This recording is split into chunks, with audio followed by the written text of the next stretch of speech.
running 30 gates hung over a raging river. It had been life-changing and a whole lot of fun. Now we wanted to share that experience, and the stars aligned. We lived in the DC area near the Feeder Canal, which, after Jamie McEwen's Olympic medal, is a hotbed of paddlers. Most of the important races, like the Savage, were close enough to drive to, even the World Championships in Canada. If we camped out and watched our pennies, it seemed doable. So we bought some film, got to know the competitors a bit, and filmed our way to Jean-Pierre. Now, Jeff Huey is a name you'll be hearing a lot of today.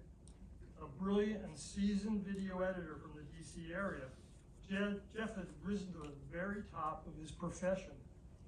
But in the late 70s, like many of us in this room, whitewater racing was his passion.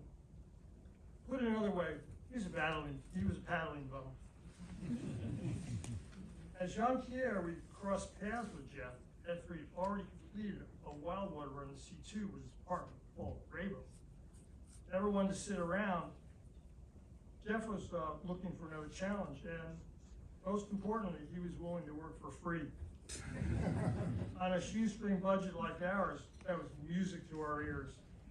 Instantly, Jeff became our production assistant. In those days, a film camera was a heavy, tripod-mounted beast attached by cable to a big, heavy battery you strap around your waist. Now, here I am, setting up knee-deep water on a submerged boulder, pleased to have a great angle for the start first runs. As the countdown begins, beep, beep, beep, I could see the tension build in the racer's arms. On that long last beep, he explodes out of the gate. I pan to follow the action, but find myself slipping off the rock.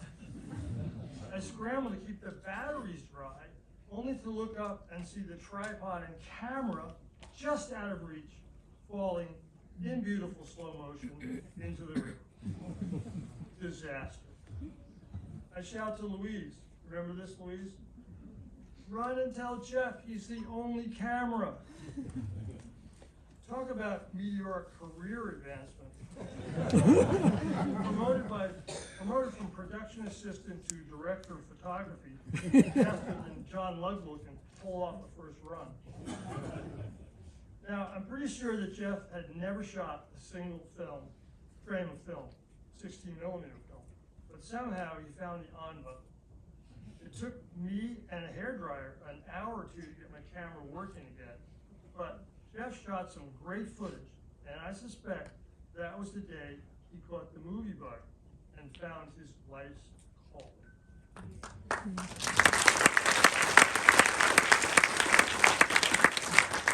Now, many others helped us on the road to Quebec. We're especially grateful to those few brave souls who strapped on our custom-built helmet with its 10 pounds at least World War II gun camera. You guys remember this? They filmed point-of-view shots through the gates, and even some Eskimo rolled with it, surfing at Rocky Isle. Definitely not OSHA. After the Worlds, we had all the footage we thought we needed. So I made a rough assembly of some of the best and took it up to ABC Wide World of Sports in New York. They were like the big guys. I was super nervous. Well, it looked to me like a big shot producer threaded up our precious film on a huge steam deck that cost more than our entire budget. To my relief, he seemed impressed and said something like, "Good stuff." But then he continued, "We really prefer to direct our own shows with our own on-camera host, cut it to 27 minutes, 30 seconds, put in breaks for commercials, and brand it with CBS, ABC, Wide World Sports, logos, music, etc., etc., etc." Well, it was obviously too late for all of that, and anyway, it didn't seem like a right fit. I left relieved that we hadn't cut a deal. Maybe I was really more terrified than relieved. Now we had to do it on our own. And as any filmmaker knows, getting from good stuff to something meaningful, moving, is when the heavy lifting really happens. I never edited a real documentary. was suffering from blank page syndrome and needed inspiration. Now, a little bit about Bill Endicott. Bill appears as a coach in Fast and Clean, but in an earlier life, he was an international racer himself. Harvard-educated, in-demand policy analyst for government, famously fluent in multiple languages. At European races, Bill was the go-to person for our foreign language challenged American paddlers, which I'm embarrassed to say was most of us. So Bill is really smart, but get this, he teams up with another Harvard guy, Brad Hager, in C2. Brad would go on to become a world-famous geophysicist. Now, I think that qualifies them for the smartest C2 in history. But I'm curious though, despite all that brain power, they weren't the ones who figured out that a C2 would be much faster on a slalom course if you moved the cockpits to the center. That breakthrough would have to wait for my old C2 partner, Johnny Evans, who at the time was living in the treehouse. Okay, by now you're wondering what this story has to do with Fast and Clean. Stick with me for a minute. You'll see another random, quick quirk of fate that changes everything. Flashback to the Savage River, 1972. Bill and Brad, we'll call them the Genius Boat, were battling Johnny and I, the Dark Horse Boat, for one of only 2 spots for C2 on the U.S. Olympic team. Came down to a single disputed touch of a gate. In the end, the judges made a decision. Johnny and I went to the Olympics. Bill turned into coaching. And boy, did he. In the ensuing years, he built a program second to none and unleashed a juggernaut of U.S. racers on the world. And what did he do for the movie? I ask you for a moment. Imagine Fast and Clean if no American paddler had stood on the podium. That's Bill Endicott.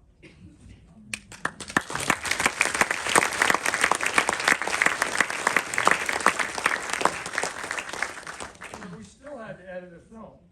So now I was hoping that Bill had forgotten that awkwardness on the set. I needed his help.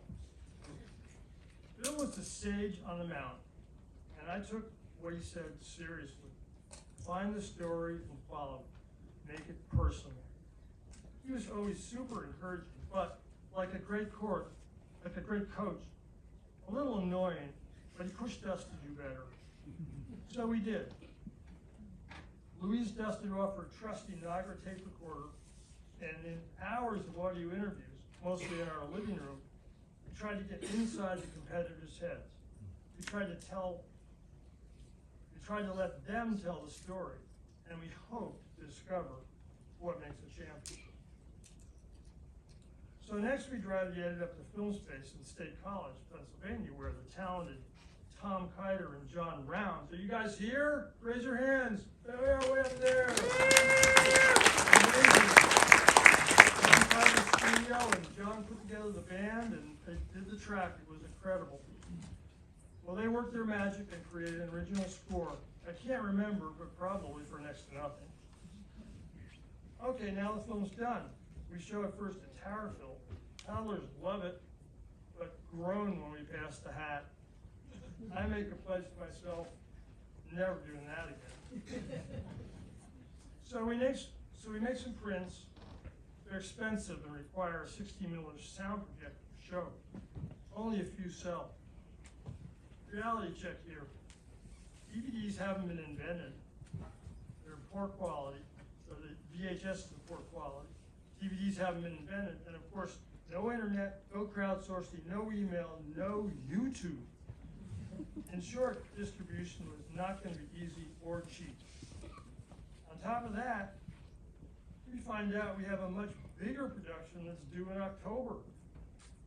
Its title is Carolyn. Carolyn, where are you?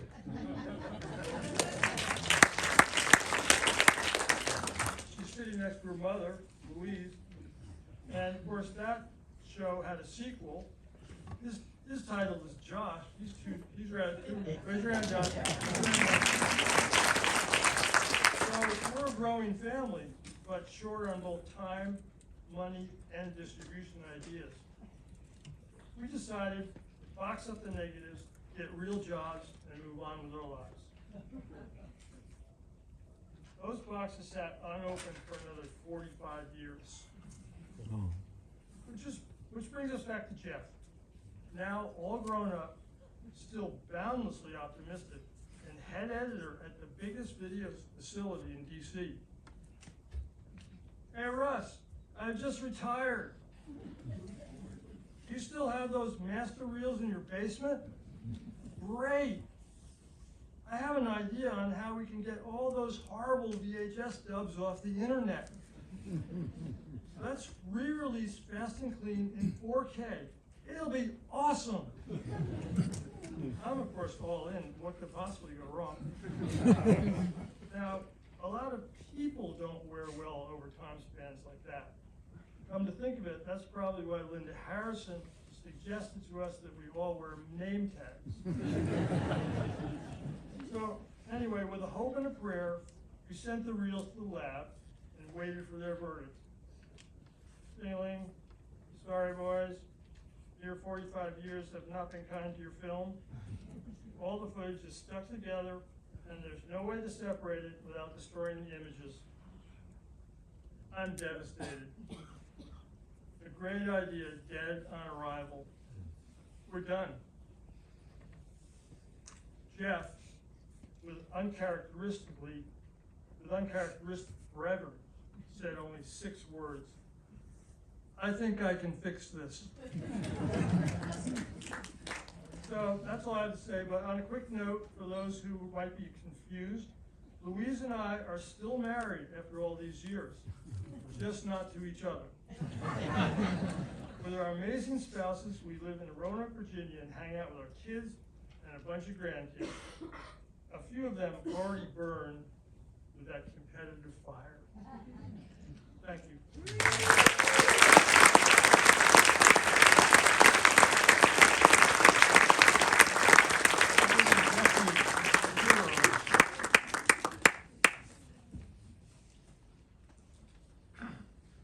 Well, let me step back a bit in the story. Dan Isbister and I talked about restoring Fast and Clean in January of 2022. I kept saying it would be expensive. How much, Dan said? I made up a number. He said, let me handle that. Dan reached out to a small group of paddlers, and in less than a day, he had raised all the funds. Dan is now a movie producer.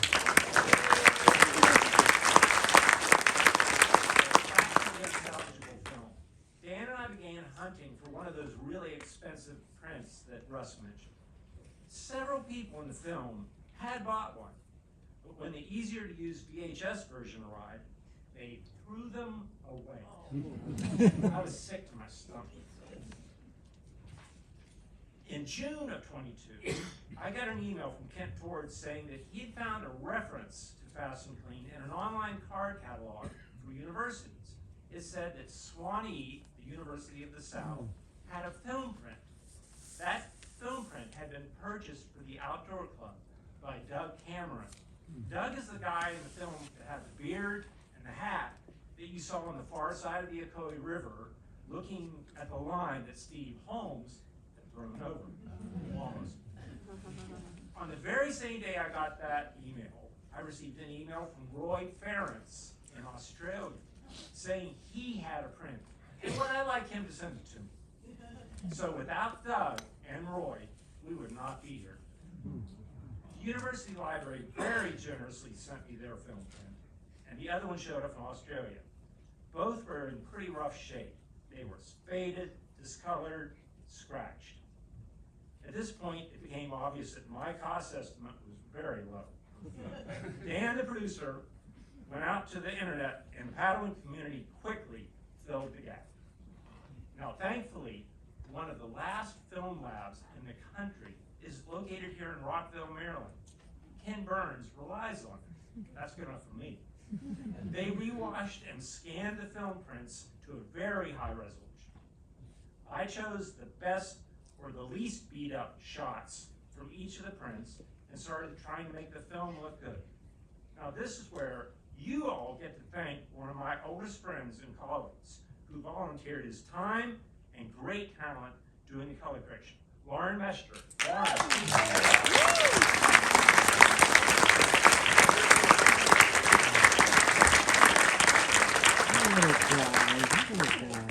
Backup audio mixtape we had was sent to Los Angeles to a specialist in handling old film audio. This gave us a much better soundtrack than you would have ever heard listening to the film. Now you can really hear the music. 45 years ago, I got to go to the recording session where Tom Kiter, the producer, and John Rounds, the composer and one of the musicians, crafted the film score that is stuck in my head. Watching an emotional layer being added to the film stayed with me for my entire career. Tom and John, please stand up.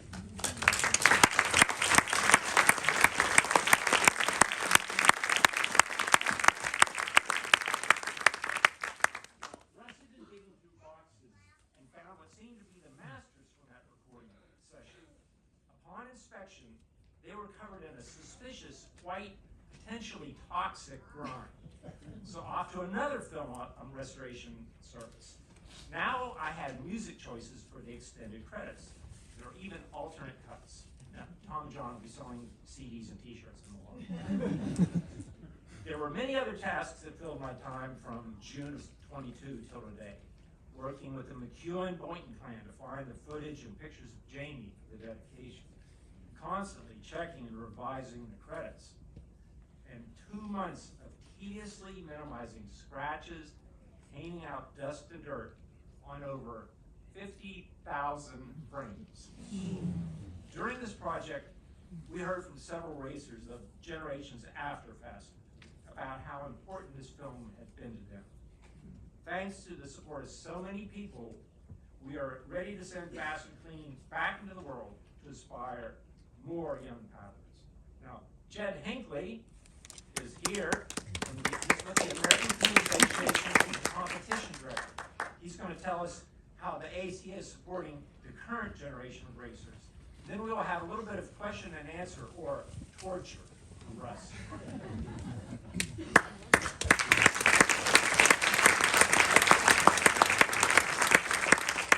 Hey everyone. I probably should have written something down, but that's not my sort of character. I found out about this winter, and I said that the ACA really wants to be part of this, and you can see. I want to talk about our current generation, but I think for a second, I think I have 3 minutes, so I'm going to try to fit a bunch in 3 minutes here. This happened in 1979. In 1989, the Worlds were on the Savage. And if you go back to YouTube and you look at the 1989 Worlds, and you look at the credits at the beginning, you see a little kid waving an American flag. That's me.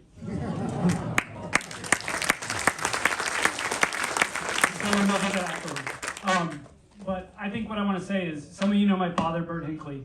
Some of you probably don't. But he made us watch this every single spring. And I'm thankful for those VHSs. And when I first saw some of the clips that Jeff put together, you can see that it may be kind of emotional. And so for that reason, I think the ACA should be here. So I am competition director for the ACA. Super excited to be here. I was a C2 paddler. And excited to be involved with the current generation. So can I get a couple of folks to come up here real quick, our national team, and Raffle, where are you?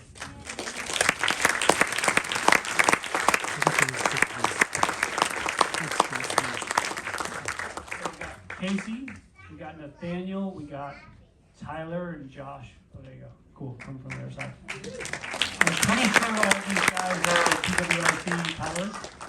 And here's Raffle. He's not a PWRC paddler, but that's okay. So some of our national team athletes, and then Casey will be representing us in Paris this year, so let's give him a round of applause.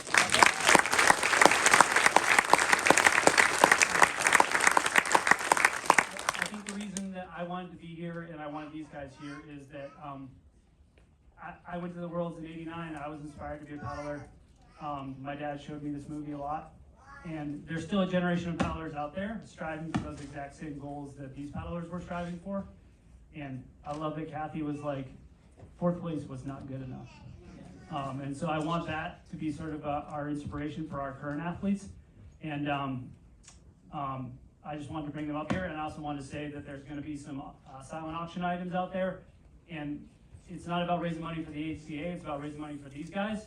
And there's also, some of you should have gotten an email, there's an online auction as well. And essentially what we're trying to do is make sure that paddling happens for the future generations and it's alive and well.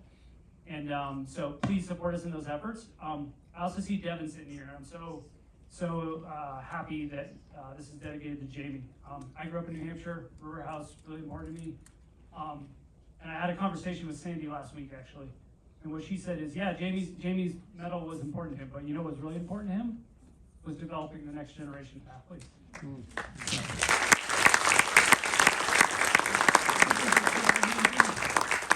Thank you for being here. Thank you for doing this.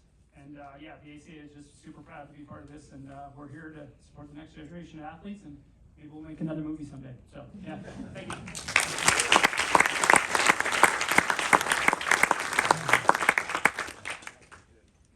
So a little with the logistics, we're going to just to do a little bit of Q&A here, and then we can hang out in the lobby for a while, and then at some time we're going to show the film again for people that didn't make it on time. But we have to be out of the theater by 6:30, and we do have like an informal after party gathering, whatever you want to call it, at the Brookmont Church that everybody's welcome to. BYOB, but we will be buying some pizza and some of us have some beer and stuff. So everybody's welcome to that. And Q&A. So any questions from the field? I was going to ask one question to get it started, and I'll pick up one of the mics here. So the question that we're trying to say, what would we ask Russ, and was, when you were starting to get through the film, and you back at the very beginning, how did you sort of choose the paddlers, or what were your starting point to start the film, other than I know I want to make a film about slalom? And this is towards you. We just went alphabetically by names. Actually, I really don't have any good answer for that. It was very organic. We just went to the races. We met the paddlers. We saw the results, and whether they're articulate, speak English. It was a low bar. It just, we watched the season go by. We did the whole season, as many races as we could, and we saw what the competition was going to be like between, like Linda and Kathy. It was obvious they were like even. Kathy won that race by a little more than half a second. And if Linda hadn't hit that last gate, you saw her, the very last gate of the course, she flipped it with her stern. If she hadn't hit that, she would have won handily to beat Liz Sharman and Kathy. So, we would just watch stuff like that and go, well, there's the story. Okay. Any questions out there? Anybody? There's a question. Got a mic. Hold on. My son-in-law RJ is here to help. Oh. Yeah, I was just wanting to ask what some of the challenges were editing it, since you both directed, shot, and edited it as well. By the way, this is Penny Transen, noted documentary editor herself. Wow. Well, like I said, it's the first documentary I ever edited, so I was kind of making it up as I went along. We showed it a lot to people, and like I said, I showed it to Bill, and we just wanted to see what their how it hit them, And the more we did that, we more realized that we didn't want to tell a story with a narrator. We just wanted the editors to tell our story, because it was just much more real and it was fascinating. I was really interested. I've always been really interested in what makes the difference between somebody who actually wins a race, whether it's a bike race or whatever, paddling. What kind of person can do that? And the think it's fascinating. It takes a self-confidence and a drive that most people don't have. So we watch that develop in different people and try to make a film. I can actually add something to that, because one of my great learning experiences is I would go over to Russ's house while he was editing, and there was this one scene, the whole surfing sequence at Rocky Island. And every time I go over, it would be different. We go to the mix, the final thing, and it's different yet again. And I finally said, "Why did you settle on this one?" And he goes, "I realized I wasn't making the film better, I was just making it different." And that stuck with me. And I used that line on clients when I was having a tough edit session many, many times. So it was hugely valuable to me. Bill, gee, I was hoping you were going to ask a question. Oh, wait. I think I can speak loud enough without the mic. This isn't a question as so much as a comment.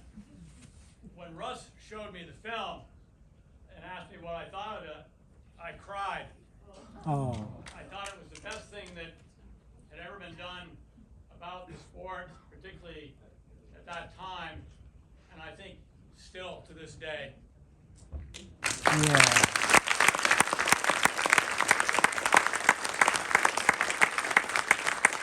I have to add just one thing.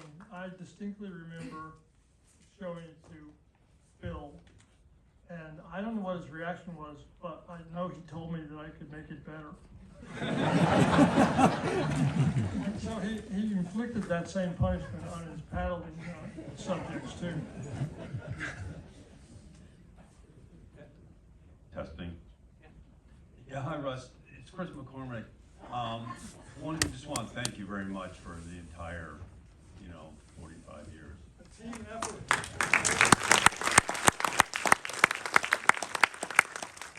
I'm a numbers guy. I'm just curious, like, how many hours of film did you shoot, and how many hours did it take to get to what you got to?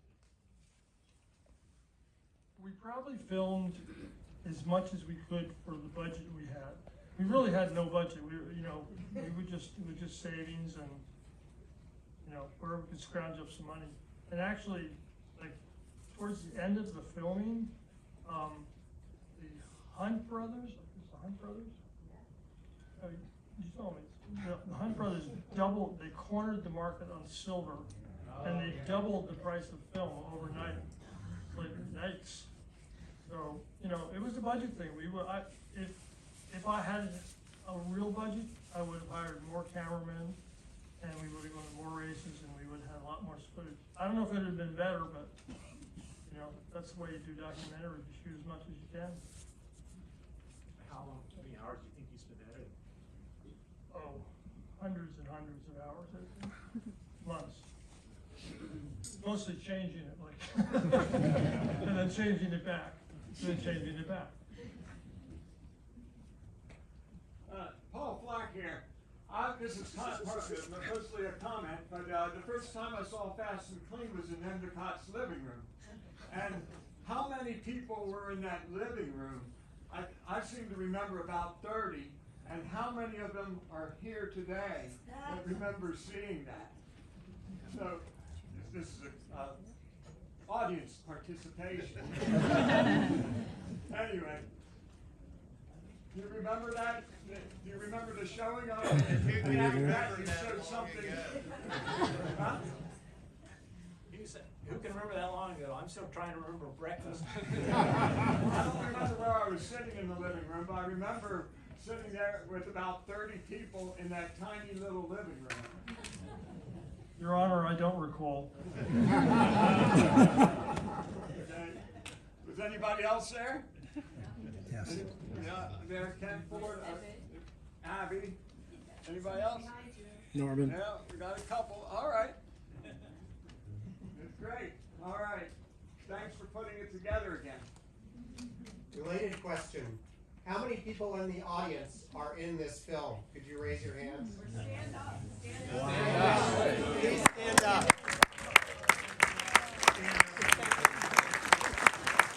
Look at them all. This is so great.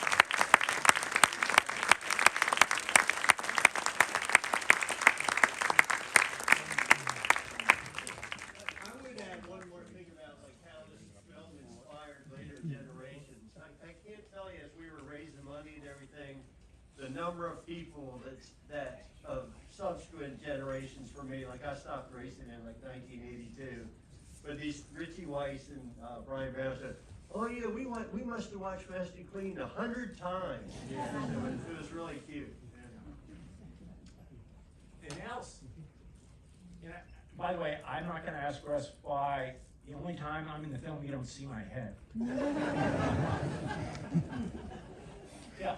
I was curious how much of all the film that you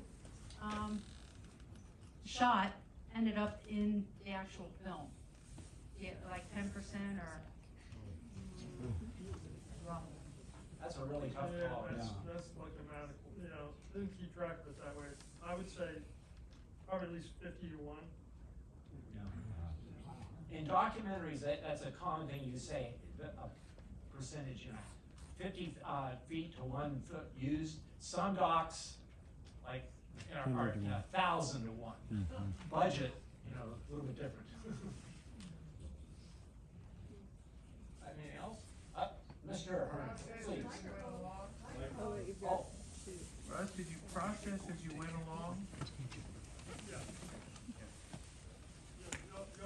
You wanted to do that right away, it was exciting, Dave. And then you knew what you had as well. Exactly, yeah. Or what you didn't have. Almost as important. My question I have a question, maybe, Dave, you had it. oh, you had a question? Go ahead. No. I always wondered whether John would have won on the second run. Anybody know? I think I know the John's answer. here, you might know. John. I'll give it, my voice is maybe loud enough. I had a 10-second penalty on my second run, but I would have beat Davey barely. Sit down. What's your question? My question was, do you remember what footage was shot in 1978? What Question? locations? The question was, what I footage would- was Yeah, no, shot I in know the 1978? question, I just don't remember a lot of stuff. I would have thought that was Theater Canal. Or, well, wait a minute, so Mascoma? What was the Mascoma? Because I thought it was all in 79. I'm not sure. But it could have been possibly some of the Ocoee, maybe the Mascoma, maybe. I just was curious if you knew. That's almost lost in the mist. Yeah.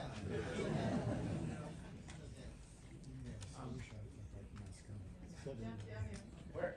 Oh, yes. Now that we've seen the premiere, what are your distribution plans? When we first started on this, the whole idea was to say, how do we get this film out to the next generation? We talked about, various things. Our plan is to put it up on YouTube. It's ubiquitous, it's free, it can be seen pretty much anywhere. And, we're gonna make it available to any canoe club in the world that wants it. We are gonna do a small window here of trying to let the ACA organize some fundraisers, like good folks in immersion research. They were really excited. Said, can we show it out in our Oregon location? They were like, yeah, absolutely. So we're gonna try and find those things for about a month, and then we'll put it up on YouTube and, and try to get, anybody that watches, send the link to, 5 other people so we really can. Now, yes, the film is a little out of date, but the story isn't. The story is solid. Any other questions? Yes, Mr. Gertler. Oh, I have a question for you. Yeah, No, quickly, this is serious. In the Jamie dedication, there's a sea runner in an orange boat. I swear that's you, but there is some question. Can you confirm or deny? that looked like me. You just know, I got to shave off my beard for you to recognize me. Okay, well. And I'll lose my strength if I do that. So this is just a comment. Russ indicated that, I thought he indicated that after he produced it, he really sort of put it aside, or the world forgot about it. Well, I was out about 40 years ago hitchhiking somewhere out west, Colorado, Wyoming, I think it was Wyoming. And this guy picked me up and we get talking. What do you do for a living? I'm a filmmaker. I said, oh, I have a friend who's a filmmaker too. He said, well, what's his name? I said, Russ Nichols. He says, really? He gives me his card and says, if he ever needs an assistant, give him this card. I'm ready. I'll move to East.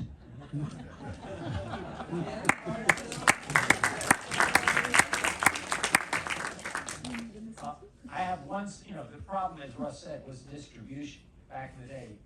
There just weren't the options. But in 1980, I was racing in the Europa Cup, so I took a film print with me, and we showed it around Europe, mainly so the European folks could see it.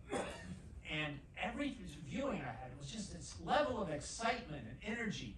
And I brought it back to Russ. He said, well, how'd it go? I said, oh, it was great. It was always super exciting, even more so than the United States. And Russ sat there for a second thinking, and he goes, oh, well, in Europe, in the United States, we run films at 24 frames a second. In Europe, it's 25 frames per second. It's a little bit faster.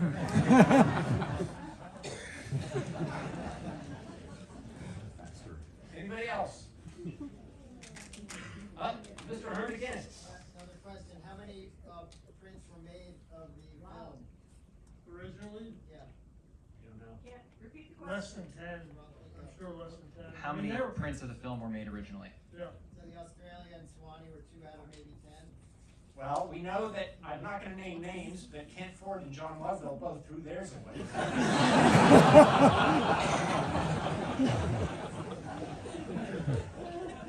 Well, nobody ever thought that, in four decades that you have resolution improvements in old film.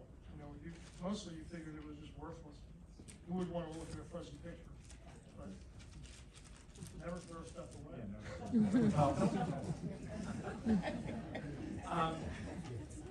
What other well, okay, go ahead, please. What happened to the other 49 out of 50 hours? Is that all gone? And He moved several times. We're in the film business. After making Fast and Clean, actually, he got me a job making a documentary film for the Chesapeake Bay Foundation with a really good budget, and then my career went to environmental filmmaking. But all the stuff that we did before high res, before high def, almost everybody I know threw all their stuff away. What are you going to do with it? Yes. I was wondering, in the credits, there was a homage to the 1973 World Championships, and I was wondering where you found that footage. Well, I've become the unofficial dumping ground of all these old films. A lot of those were from the Dick Bridge collection. Dick would travel around the world with a 16mm camera, and when he wasn't shooting cute girls on the shore, he was shooting really good whitewater stuff. So there's a lot of stuff there. And then Bobby Alexander provided some stuff. I've got a couple of, Russ brought up his selection of Super 8 films, and I'm slowly just sort of gathering the stuff and, probably end up putting it up on YouTube or something, just because I can't, that's the one thing I can't throw away. So, but yeah, that's where that came from. And, it was an opportunity, I thought, to show some really fun images, from time gone past. Anybody else? Yeah. Oh. Guys, hey, I'm Casey. I hate public speaking, so heart rate's already through the roof, higher than any of my Olympic starts. But I just wanted to say thank you. I grew up with you guys. My parents were they were judges on the side of the '89 World Championships. My mom was 7 months pregnant with me. Oh. Sorry, yeah, really bad at this stuff. But I grew up watching this movie. I grew up with pictures of Davey and John on opposing walls. The feud continued into my home, guys. It was in my home. I watched it every day. And you guys, I think you inspired my parents. They were paddlers in the Pennsylvania Canoe Club, and that's how they met. And then I came along and sorry, stop crying over the mic for you guys, but thank you so much for making me.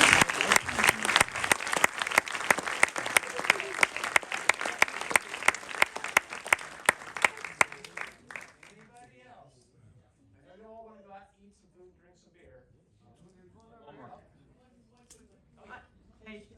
just one quickly. For the guys on the current team, what is your training schedule like? Can you just run us through like a day? How does it compare? I'm not going again.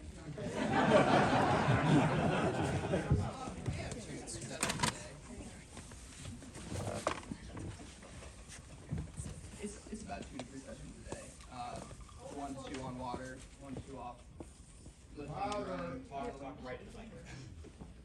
2 sessions on the water a day on heavy days, and then we do lifting as well, 3 days a week. Depending on the part of the season. But So it didn't seem that much different than what they were. no, I wouldn't say so. No, it's pretty relatable. Other than 10-second penalties and backwards reverse gates. I'm so glad there's no backwards gates. We don't have to think nearly as much. Anybody else? One thing that we're going to do that, if you're interested, we're going to have, you may have seen the posters we made out there. We're going to have 2 set up just outside the door. We have pens, and Russ and Louise would like you to autograph those, and they'll each get one to put in their, their family room or their bathroom or wherever. So please do that, and we have 2 others. We're going to hold one, but we're going to auction off the other one. And once again, that money all goes to the Olympic team. So there's a sign-up sheet there if you want to bid on one of the posters. So, out of further ado. Yeah, I think that's about Yeah. it. I mean, another thing I do, again, we wouldn't have been able to be here today without Jeff. And thanks to Jeff, I've gone behind his back and I'm collecting some money. We're going to buy him a nice Kevlar boat because he's getting too old to carry a plastic bag.